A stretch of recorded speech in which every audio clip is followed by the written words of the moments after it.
Après les travaux de recherche menés dans le cadre d'une étude soutenue par l'Union européenne sur les menaces affectant la résilience des communautés au Sénégal oriental, il est ressorti des discussions et recommandations une forte demande de capacitation et de promotion d'un leadership local pour impliquer une dynamique d'engagement en matière de cohésion sociale et de prévention des conflits. Demande concrétisée par le Timbuktu Institute qui a organisé à Tambacounda des sessions de dialogue sur le thème Dialogue sans frontières, bâtir une résilience inclusive. Après le Bundu, Tambacounda commune était à l'honneur. Cette tournée ponctuée de séminaires s'inscrit dans le cadre du projet Saine Résilience 2 qui est financé par l'Union européenne en partenariat avec la Fondation Konrad Adenauer et mise en œuvre par le Timbuktu Institute que je dirige.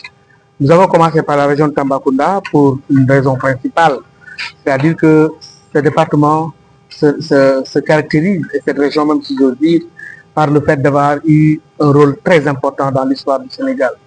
On a été à Goudiri dans le Bundu, là nous sommes dans le Niani et le Wouli, et des aires culturelles qui ont eu à marquer notre histoire en termes de ressources culturelles endogènes, mais aussi en termes de prestige social. Rappelant que les structures politiques qui sont formées dans cette aire géographique précèdent de loin la Révolution française à partir de 1660, alors que la Révolution française c'est en 1789. Pour une bonne mise en œuvre de ce programme, Saine Résilience 2 a adopté une démarche particulièrement innovante, différente en apparence et en intention, avec celle qui existait jusqu'ici. Éviter que cette cérémonie soit un one-shot, c'est-à-dire que cette cérémonie soit seulement un séminaire dans une salle climatisée et après on n'en parle plus. La démarche de Saine Résilience 2 est tout à fait différente.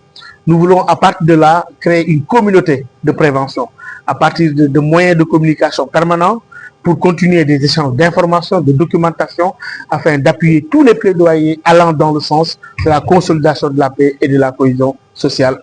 Que ces initiatives soient entreprises par la société civile, par les forces de sécurité et de défense, mais aussi par l'État et dans ses différentes entités. Cette importante rencontre de dialogue citoyen avait réuni des acteurs de diverses catégories socio-professionnelles comme les enseignants, les forces de défense et de sécurité, les Badjanougor et les leaders d'associations. Beaucoup d'idées ont assorti de cette rencontre, lesquelles idées impacteront positivement à la cohésion sociale et le vivre ensemble.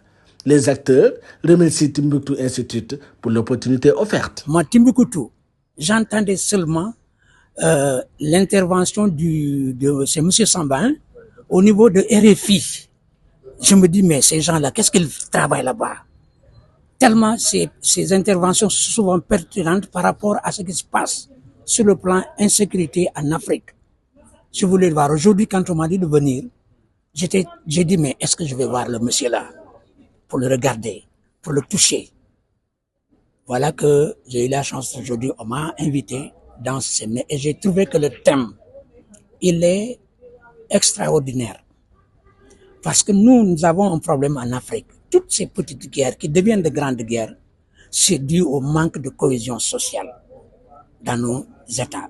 C'est vrai que c'est pas de notre faute, c'est la faute aux colonisateurs. Ils ont, à partir de la conférence de Berlin, ils ont mis ensemble des ethnies qui ont toujours été des ethnies ennemies. On les met ensemble dans une structure étatique commune. Et malheureusement, quand nous avons pris nos indépendances, on n'a pas réussi à regarder un peu cette situation-là. Comment est-ce qu'il faut faire pour que ces ethnies qui hier étaient des ennemis, pour qu'elles deviennent maintenant des ethnies vraiment amies.